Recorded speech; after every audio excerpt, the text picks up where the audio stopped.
اعوذ باللہ من الشیطان الرجیم، بسم اللہ الرحمن الرحیم۔ السلام علیکم ورحمۃ اللہ وبرکاتہ۔ محترم سامعین، ترجمہ کلاس میں آپ سب کو خوش آمدید کہتے ہیں، اور آج کی کلاس میں ہم بات کریں گے سورۃ النساء کی آیت نمبر 19۔ بسم اللہ الرحمن الرحیم۔ یا ایھا الذین آمنوا، اے ایمان والو، یا حرف ندا ہے، پکارنے کے لیے استعمال کیا جاتا ہے، ٹھیک ہے۔ الذین، اس میں اشارہ بھی اس کو ہم بول سکتے ہیں، اے وہ لوگ، الذین جو آمنوا ایمان لیں، ماضی کا صیغہ ہے اور جمع کی علامت ہے۔ لا نہیں، یحلو حلال، لکم تمہارے لیے، حل یحلو سے یہ بھی فعل مضارع ہے، لا یحلو نہیں حلال، لکم تمہارے لیے۔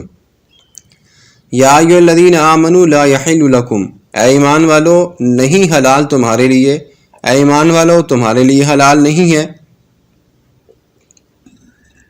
میں دونوں طرح سے ترجمے آپ کو بتا رہا ہوں، جیسے آپ کو بہتر اور مناسب لگتا ہے آپ سمجھ لیں اور یاد کر لیں۔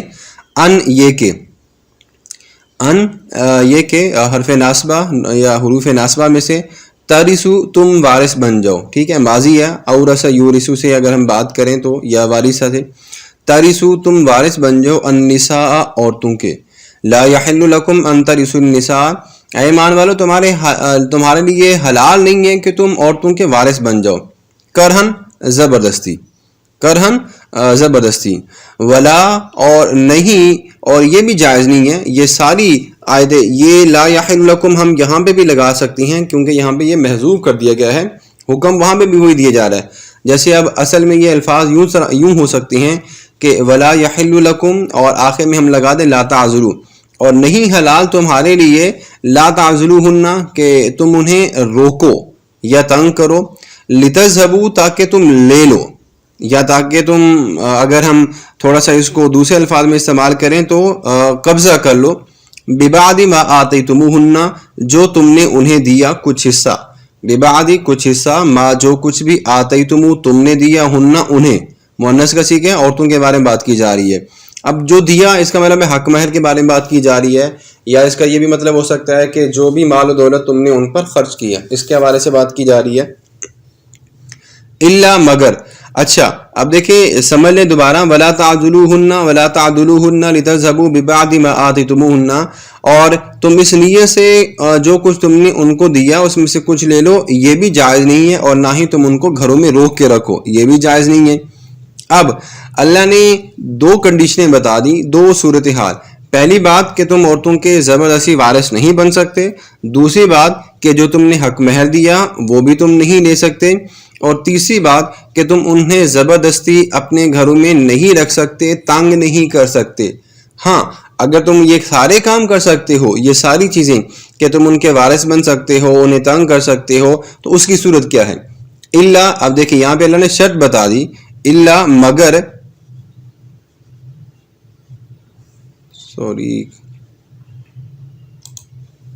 الا مگر، ان یاتینا، ان یہ کہ یاتینا وہ مرتکب ہوں، اب یہاں پہ مؤنث کا صیغہ استعمال کیا جا رہا ہے، ٹھیک ہے، عورتوں کے بارے میں بات کی جا رہی ہے،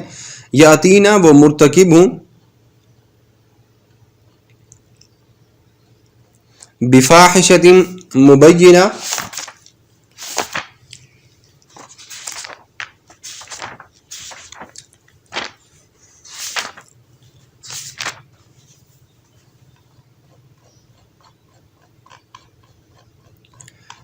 الا ان یاتینا بفاحشۃ مبینہ، سوری یہاں پہ یہ اسکرین تھوڑا سا وہ اسکپ ہو گئی ہے، میں آپ کو زبانی بتا دیتا ہوں، بعد میں ایڈٹ کر کے اس میں جو ہے وہ آیت مبارکہ کو داخل کر دوں گا، شامل کر دوں گا۔ الا مگر ان یاتینا بفاحشۃ مبینہ، مگر یہ کہ وہ بے حیائی کا کھلم کھلا اعلان کریں، ٹھیک ہے، مگر یہ کہ وہ بے حیائی کا کھلم کھلا اعلان کریں،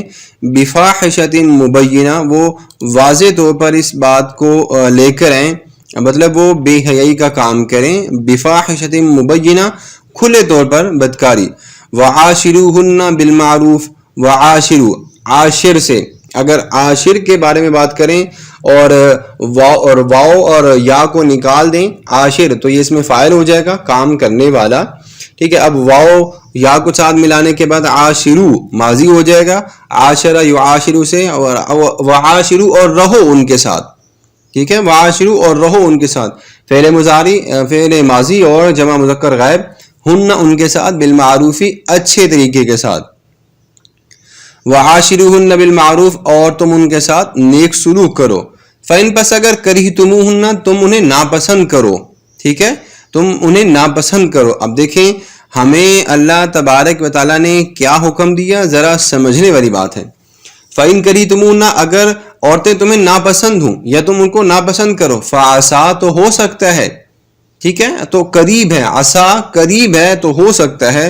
ان تکرہوا شیئا یہ کہ تم کسی چیز کو ناپسند کرو، وَيَجْعَلَ اللَّهُ اور بنا دے اللہ فیہ اس میں خیرا کثیرا بہت بڑی بہتری اور بھلائی۔ اب فیہ کے معنی میں اگر ہم استعمال کریں تو یہ ہی ضمیر ہم عورت یا نساء کی طرف لوٹا سکتے ہیں، کیونکہ سارے احکامات ہمیں یہاں پہ عورتوں کے حوالے سے بتائے جا رہے ہیں۔ فَإِن كَرِهْتُمُوهُنَّ اگر تم ناپسند کرتے ہو انہیں، فَعَسَىٰ أَن تَكْرَهُوا تو یہ ہو سکتا ہے کہ تم ناپسند کرو شیئاً کسی چیز کو، وَيَجْعَلَ اللَّهُ فِيهِ خَيْرًا كَثِيرًا اور اللہ اس میں بہت زیادہ بھلائی رکھ دے، ٹھیک ہے۔ اب دیکھیں محترم سامعین، اس آیت مبارکہ میں اللہ تبارک و تعالیٰ نے حکم یہ دیا ہے کہ اگر ناپسندیدگی کا بھی اظہار کرنا ہے تو تب بھی تم یہ کام نہ کرو، کیونکہ اس سے ان کی دل آزاری ہو سکتی ہے، اور اللہ نے پھر یہاں پہ یہ بھی ارشاد فرمایا کہ ایسے کام کرنے کی وجہ سے اللہ لوگوں کو سزاؤں سے دوچار کرتے ہیں۔ اس صورت کے ابتدا میں اللہ تبارک و تعالیٰ نے عورتوں کے مسائل اور احکامات بیان فرمائے، اور پھر یہاں پہ یہ بھی ارشاد فرمایا کہ جیسا کہ ایک حدیث مبارکہ میں حضرت ابن عباس رضی اللہ تعالیٰ عنہما بیان فرماتے ہیں کہ زمانہ جاہلیت میں جب کوئی شخص فوت ہو جاتا تو اس کے جو اولیاء ہوتے تھے، جو اس کے ورثاء ہوتے تھے، وہ اس کی بیوی کے حقدار ہوتے تھے۔ اگر وہ چاہتے تو اس کا کہیں نکاح کر دیتے، اور اگر وہ چاہتے تو خود اس سے نکاح کر لیتے، اور اگر چاہتے تو وہ اس کا کہیں نکاح نہ کرتے۔ تو اس آیت مبارکہ یہ اس موقع پر نازل ہوئی۔ اس کے علاوہ اللہ نے یہ بھی ارشاد فرما دیا کہ کسی شخص کا زبردستی عورت کا وارث بن جانا جائز نہیں ہے، حرام ہے، بلکہ یہ بھی کہہ دیا کہ تم ان کو روکو بھی نہیں۔ اس سے مراد یہ ہے کہ جب بیوہ عورت کسی اور جگہ نکاح کرنا چاہے تو تم اس کو اس سے منع نہ کرو، جیسا کہ زمانہ جاہلیت میں یہ ہوتا تھا کہ شوہر کے فوت ہونے کے بعد عورت کو مرضی نہیں ہوتی تھی کہ وہ نکاح کر سکے، وہ ہمیشہ جو ہے وہ اپنے ورثاء کی گرفت میں ہی رہا کرتی تھی، اور وہ اپنے حق مہر کا مطالبہ بھی نہیں کر سکتی تھی، اور وہ عورت کو اس وقت تک نہیں چھوڑا کرتے تھے جب تک کہ وہ اپنے حق مہر جو اس نے لیا ہے اور جو رقم اس پر خرچ کی گئی ہے وہ ان کو دے کے اپنی خلاصی نہ کر لے۔ پھر وہ عورت ورثاء کی قید میں مر جاتی، اور اس کے مرنے کے بعد اس کی جو باقی رقم ہوتی تھی اس پر وہ لوگ قبضہ کر لیا کرتے تھے۔ تو اللہ تبارک و تعالیٰ نے یہاں پہ یہ صورتحال بیان فرما دی ہے کہ اگر وہ علل اعلان بھی ہے کہ ارتکاب کرتی ہیں تو پھر اس صورت میں یہ ہو سکتا ہے کہ جو مرد نے رقم دی ہے وہ واپس لے لیں، لیکن یہاں پہ یہ بھی حکم اللہ نے دیا ہے کہ اس کو سزا دی جائے، اور اس سے سزا کے معاملے میں بھی بے شمار احکامات ملتی ہیں کہ سزا کیسی ہو۔ تو اللہ تبارک و تعالیٰ نے مختلف احکامات بیان فرمائے ہیں۔ بس ہم امید کرتے ہیں کہ آپ کو اس آیت مبارکہ کا مفہوم اور تشریح سمجھ آ گئی ہوگی۔ آخر میں ہم اللہ تبارک و تعالیٰ کی بارگاہ میں دعا گو ہیں کہ اللہ اس آیت مبارکہ کے ثواب کو میں حضور نبی کریم صلی اللہ علیہ وسلم کے وسیلہ جلیلہ سے اپنی مرحوم والدہ کی دعائے مغفرت اور دعائے صالح ثواب کے لیے پیش کرتا ہوں۔ اے رب ذوالجلال والاکرام، اس کلام مجید کے ثواب کی وجہ سے یا اللہ میری والدہ کی مغفرت فرما، انہیں جنت الفردوس میں یا اللہ اعلیٰ مقام عطا فرما، یا اللہ ان کی قبر کی تمام مشکلات کو اور منازل کو آسان فرما، آمین۔ وما علینا الا البلاغ المبین۔